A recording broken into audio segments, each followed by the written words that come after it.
Hi guys! Mag-unboxing tayo today. Ito yung binili ko kasabay nung in-unbox ko last week na shoes sa Kashin. So ito naman guys ay yung work shoes ko. Under Armour yung brand. Then bumili ako ng isa pang white shoes and pang walking na OOTD. So tingnan natin guys. So, ayan guys. Medyo madami-dami siya. So, ito yung, okay. Lagay muna natin dyan. Ito yung binili kong socks. Then, binili kong tights. Tingnan natin yan siya guys. Then, yan yung papers. Ayan, Under Armour. So, nag-on special yung Under Armour o nag-sale. And then, ano siya, mura na lang siya guys. So, under $50 tong shoes na nabili ko. So, ano to siya guys? Okay, size 6 yung binili ko na shoes. Black siya dahil yung aking luma ay, ayan, luma na yung aking Nike na shoes na pang work. So, kailangan ko na siyang palitan para comfy naman tayo guys sa work. Dahil mahabang lakaran ang ginagawa ko doon. So, ayan. Tingnan natin yung Under Armour na black shoes. Buksan natin guys. So, ito yung black shoes. Yay! Ang ganda. So, wala pa ako yung all black.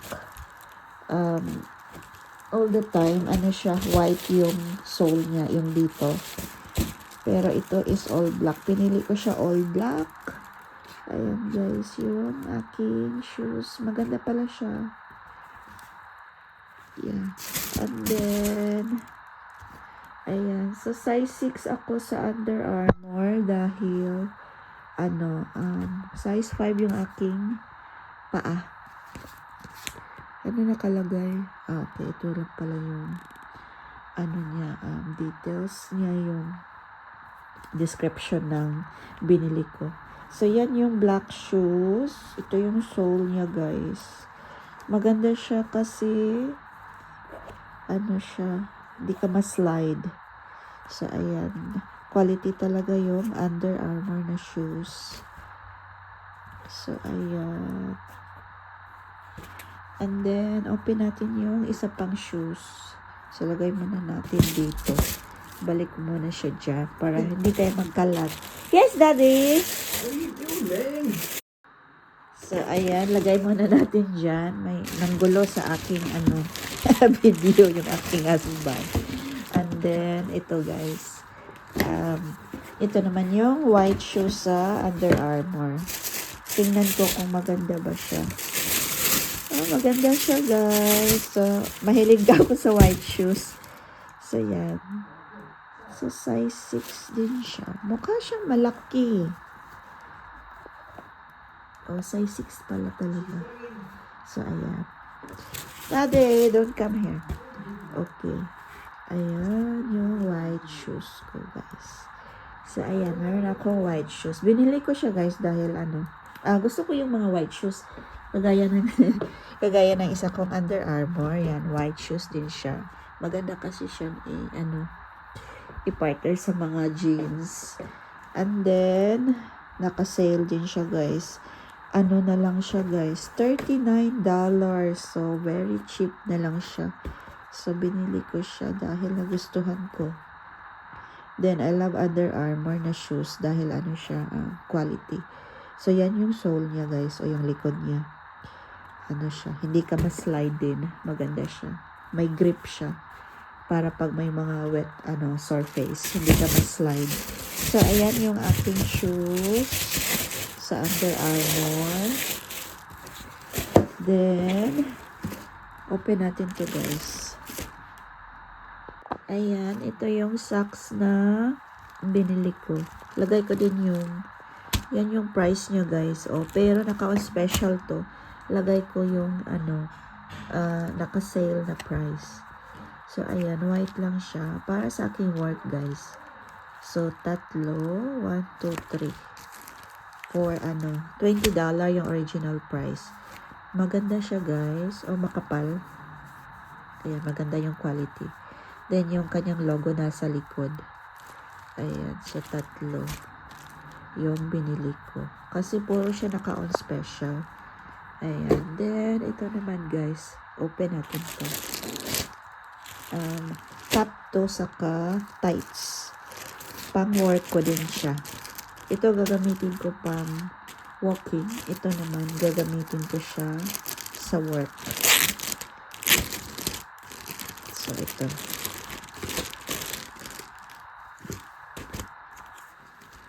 Ayan, wow, maganda yung kanyang tela. Yes. I like it. Huwag natin to. So, original price niya ay 60, but hindi 60 yung binayaran ko, guys.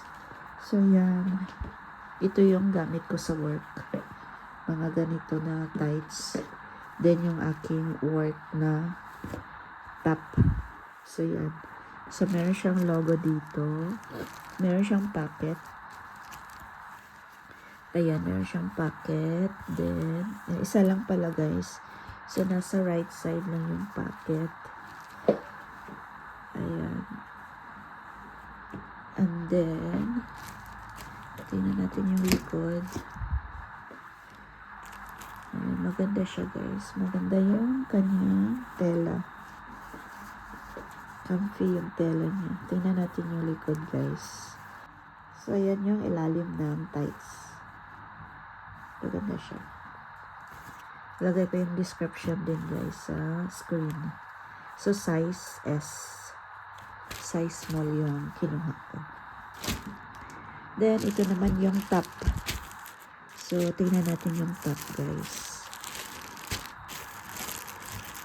So, ano ba yun? Tingnan natin yun. Open ko muna. Ito yung top. So, $35 yung original price niya. And then, naka-on special din siya guys. Siguro mga nasa, ilagay ko na lang guys sa screen. I'm not quite sure. So, ano siya. Nakalimutan ko na yung price guys. So, ito pang walking ko. So, ayan. Yung kanyang top. So, tingnan ko guys kung magkano yung price niya. So, ayan. So, meron siyang logo dyan. Ayan, size S. Yung kinuha ko. Dahil I'm sure malaki-laki yung size S. Sakto lang yung size S sa akin guys. Then, ayan. Black yung kanya. Ay, meron siyang white na logo. Dyan sa likod. And then, dito din guys sa shoulder. Ayan, meron siyang nakalagay na Under Armour. So, yan. So, ito yung ilalim niya. So, pareho lang siya guys sa front. So, yan guys, yung aking purchase sa Under Armour na product. Under Armour na brand. So, ayan. Yan yung aking Under Armour. So, naka-on special sila. I am not sure kung naka-on special pa din sila this time. But, yeah. So, yan yung mga nabili ko, guys. Okay, guys. That's all for today. At, excited ako isuot yung aking work shoes na black. Okay. That's all for today's vlog, guys. And see you on my next haul. Bye-bye.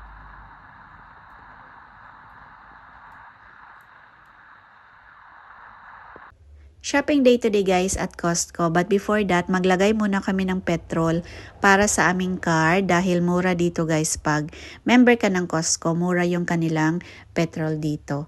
And then hinintay din namin mag-open yung Costco dahil 11 yung open ng Costco at dumating kami medyo maaga. So ayan, nagpetrol muna kami bago kami pumasok.